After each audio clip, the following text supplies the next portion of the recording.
Hey everybody, Phil here, and I wanted to give you an update on my personal project, Fil-C. What is Fil-C? Fil-C is a totally memory safe version of C, and it's compatible enough with normal C that you can compile C programs in it, usually without making any modifications. Recently, I've enhanced Fil-C with a concurrent real-time garbage collector that improves my handling of use after freeze. Previously in Fil-C, if you had a use after free, it might just be a logic error, and there were weird rules about what would happen if you did that. But now, thanks to garbage collection, Fil-C makes it so that use after free is guaranteed to trap every single time. Additionally, thanks to the use of the garbage collector, you no longer have to annotate malloc calls. You can just call malloc, pass a size, and Fil-C will figure it out. The way it figures it out is using a monotonic object capability system that for each word in the object figures out what the type of that word is based on the first access to that word. Let me show you a quick demo of that with this program called types.c. You can see that I'm including stdfil, but that's only so I can use zprintf. Usually you don't have to use zprintf, but it's useful because it supports this additional capital P format specifier, which will cause printf to not just print the pointer itself, but a description of the capability that Fil-C is using to describe that allocation. So let's compile this program with my version of Clang, types.c. There we go. So in this program, we're going to print the capability before we do anything, and then we're going to print the capability after every store. Finally, we're going to free the object, print the object again, and then we're going to try to use after free it. So what happens? Well, before we store anything to it, so right here, you can see that the capability has unset type. That's what those underscores mean. The square brackets means that the pointer is pointing at this particular word. Then after we store into A, which is an int, that succeeds because it didn't have a type before, so it can get the int type. Then that word becomes an integer. Then after we store the pointer, that second word becomes a pointer, and so on until after we store all the fields, it's got this IP type, which is integer, pointer, integer, pointer. Then when we free the object over here, the type becomes this free thing.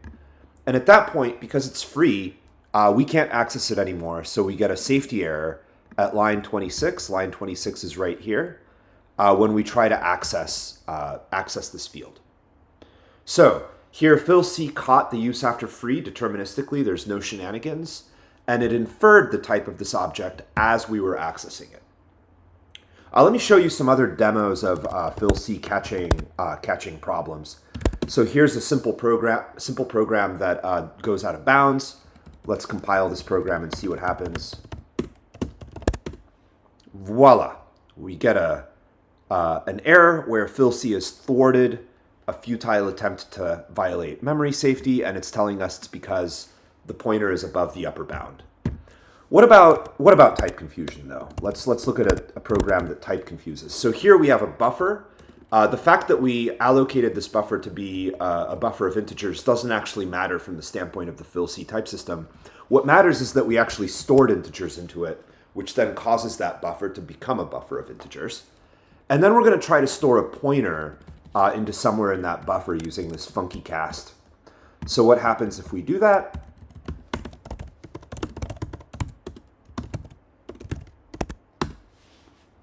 Cannot access 16 bytes as pointer, word is non-pointer, and it tells us that this word here within this object was an integer, and we're trying to store a pointer into it, and it caught it on line 11, and line 11 is right here. That's line 11. All right, but what about real stuff? Like, can Fil-C run stuff that like C programmers would want to do? So Fil-C has this philosophy that there's no escape. There's no way to get out of Fil-C's protections. There's no way to call into legacy C code except for the legacy C code that's used to implement the Fil-C runtime. There's no inline assembly.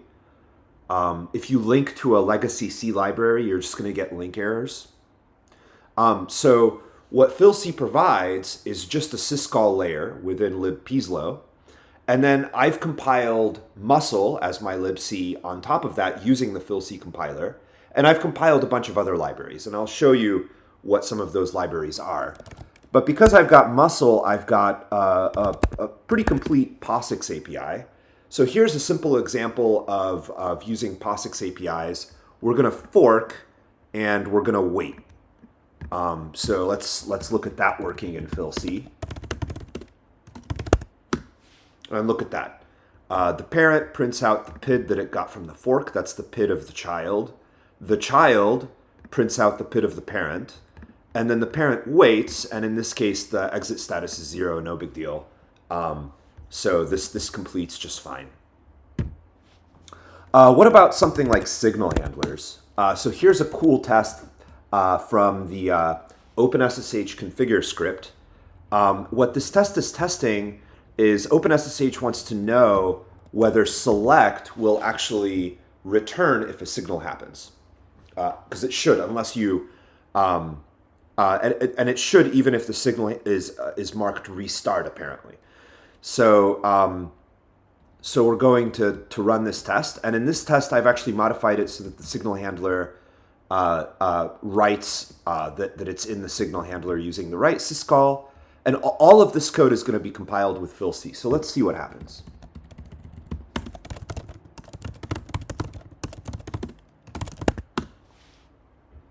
That delay was because the program actually sleeps as a mechanism of making sure that the parent is inside of the select.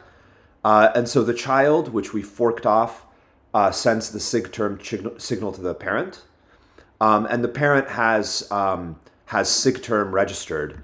So we see this printout in signal handler here. And then select returns with interrupted system call. So that's pretty cool. So fork, kill, sig action, all of these things work in Fil-C. But what if we make it funky and make it so that the signal handler does something bad? So I'm going to make it so that the signal handler tries to do the right syscall, but passing a buffer length that's bigger than the actual buffer. The buffer is just that constant string. It doesn't have those extra 100 bytes in it. So let's recompile this and run it again. And look at that.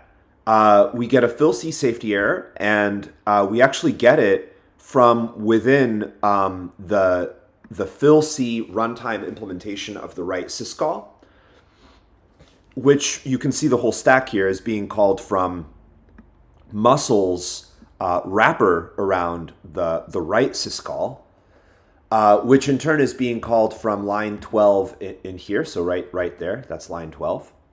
And then we're seeing that that's being called from Fil-C's internal signal handler trampoline, which in turn is being called from within the select implementation.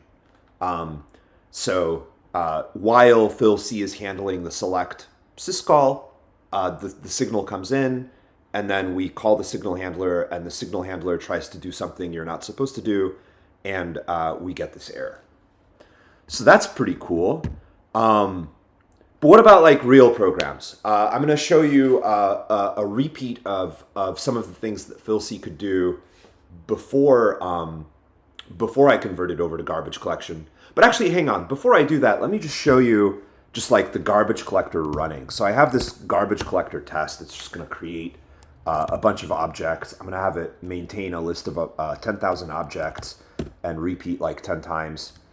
If you look at my top, you can see that it was using more than 100% CPU, and that's because the GC is actually running. So let's dump the GC, what the GC is doing.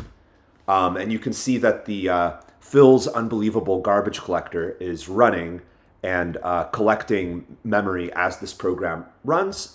And it's doing it concurrently on another thread. So it's a completely real-time concurrent garbage collector. There's no pauses where you stop the whole world and wait for threads to stop and then do weird stuff. The garbage collector is just totally asynchronous. But all right, so I've shown you the garbage collector working. That's all cool. But like, what about like, I don't know, curl? So here I'm going to use my pislinated curl. So curl compiled with Fil-C with garbage collection and everything. Running on top of OpenSSL compiled with Fil-C, on top of Muscle compiled with Fil-C. And I'm just going to use it to download the Fil-C runtime. There we go. Let's just look at the Fil-C runtime that we just downloaded. There it is. And you can see here, if we just go into the actual directory where I have it locally, you can see it's the same thing. It's the same file. It downloaded just fine. So curl works. That's pretty awesome. But something else that also works is SSH. So let's do some SSHing. I created myself a little server in the cloud that I can connect to with my memory safe OpenSSH client. So let's see that working. I'm going to run it. It's going to connect. Now, Fil-C is still not optimized. I haven't implemented optimizations here. I only started this project in Thanksgiving and only work on it in my spare time. So I'm just like making it work at all instead of working on optimization. But here you can see I've logged into this like bare bones Ubuntu install, and like it works, whatever. So I'm SSH'd in. That box that I'm SSHing into, it's not running any memory safe code, but my SSH client is memory safe. So like whatever, that's cool that I can run the SSH client. But what about the SSH server? Let me make sure I don't have it running already. Okay, cool. The only SSHD that I've got running kind of right now is the default one running on this machine on port 22. But let's just start. Let's start the SSHD that I've got installed here in the POSIX, which is my staging area for Fil-C programs. And if you're familiar with SSHD, it needs to be run as root, and it demands that you run it with an absolute path. So that's what I'm doing. And I'm going to run it on an unusual port so that it stays out of the way of the SSHD service that comes with my computer. So we're going to run it. It's going to ask for my password. And then it forked. So now it's running in the background. And you can see it's not even showing up in top because it's just waiting on a port. And now we're going to connect to it. So we're going to connect to localhost on port 10022. So here you can see SSH is doing some work. Again, it's spinning at more than 100% CPU because the garbage collector is doing stuff. And you can see like it's ping-ponging. Sometimes the SSH client, sometimes the server do some work. And voila, we're logged in, and we can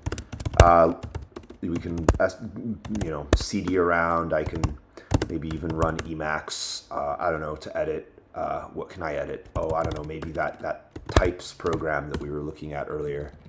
So you can see like terminal IO, colors, all the ioctls necessary to do that. Everything that SSH is doing, including the signal handlers that it installs, forking, using send message rec vmessage to send file descriptors between its monitor process and the other process. Everything, all that stuff that SSH does just works because I've implemented all those syscalls in libpslow.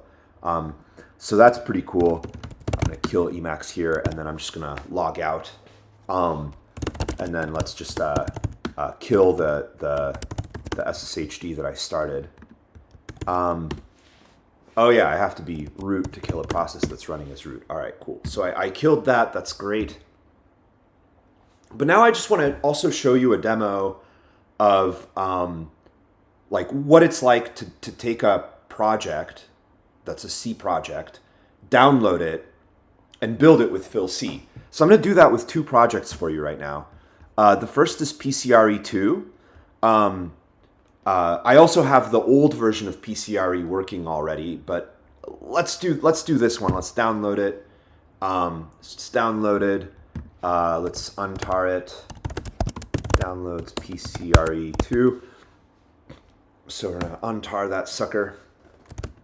And so what we need to do to run its configure script is we need to convince the configure script to use the Fil-C compiler. Because of Mac reasons, I have to run it through XC run. And then just for safety, I'm going to give it an absolute path. Like that. Configure. And then let's just make sure that there aren't any options we want to enable, because like the way these stupid configure scripts work is that there's like stuff you want that's disabled by default. Okay, cool. So like 16-bit character support. Let's just like throw that in there for whatever. I don't know. I don't know why I wouldn't want that. Like, yeah, and 32-bit character support. Yeah, let's throw that in there. And then what else do we want to throw in there? The JIT, like the JIT's not going to work because Fil-C will thwart that. So let's not enable the JIT. Disable Unicode. I don't want to disable Unicode. I want Unicode. What else? Why not? Let's enable libz, because I've got a pislinated libz already installed, so I can just have it link against libz, and that'll be great.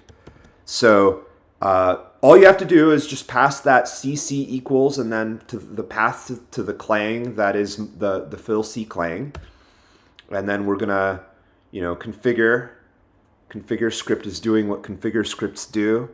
You can see it's happy to enable all this 8-bit, 16-bit, 32-bit, whatever. Did it enable libz? Yeah, it enabled libz. Cool. So let's now make it. And so it's actually running like my version of Clang. Let me just show you. Yeah, it's running. Where is it? No, I don't want to look at the S. There we go. See, look, it's running this. Oh, yeah, there we go. So you can see it's running the version of Clang that is in my LLVM project deluge directory, not some other version of Clang. So it's going, and now we've got PCRE grep test. So I don't know. Let's what should we grep? I don't know. Maybe I think there's a source directory here. So let's grep for malloc in the .c files in the source directory. Look at that. It just works. Worked on the first try. Didn't have to change a single line of code in PCRE. It just compiled with Fil-C and it totally works.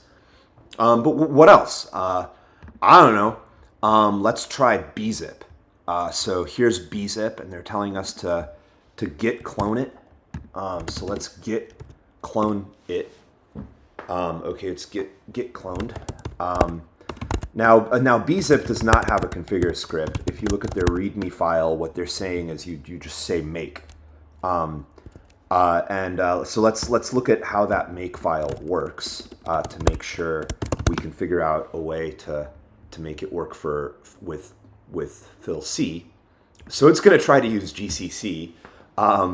We don't want that. We want it to use our compiler. So again, I'm going to just pass cc equals, again, for just make it an absolute path. Oh yeah, I need to do the xcrun thing. Xcrun build bin clang -o-g. And there we go. It's compiling libz or bzip2 with my thing. But what happened? Look, it's trying to run a test, and then we get this safety error. Thwarted a futile attempt to violate memory safety, cannot override sigsegv. So libpslo is doing full syscall filtering. It's not going to let you do a syscall that would violate Fil-C's own assumptions. And one of the things that I do is I don't allow you to override these syscalls that are meant for handling errors like segv and trapping and bus errors. I suppose I could have made it so that libpslo returns -1 and sets error node enosys or something, but I just made it be a safety violation. But like, why is that happening? So it's telling us it's in bzip2 line 1818. So they're registering their signal catcher so that they can print an error message that segv happened. let's just like disable that, like whatever, like who cares? So let's disable that and compile again. So I had to make a change. I had to disable something silly. But now look, it totally works. And I don't know, let's try to bzip something with this bzip2 that we created. So let's pass it maybe the libpslow.dylib and output libpslow.dylib.bz2. So that's taking its sweet time, but there we go. Let's just make sure that it's actually compressed. libpslow.dylib, that's like 1.5 megabytes, but the compressed one is less than half a megabyte. That's pretty cool. Less than 30% compression ratio. That's not bad. So now let's decompress it and make sure we get the same thing back to make sure that like it's not like I miscompiled bzip2 or whatever. Okay, it did its thing. Now let's run diff to make sure that it actually worked correctly. And it was totally fine, worked correctly. bzip2 works. So there you have it. Fil-C with a garbage collector. You could just compile C programs with it. And if they've got a problem, like a memory safety violation, then they trap. And if they're good, then they just work. Fantastic. Thank you for watching my demo.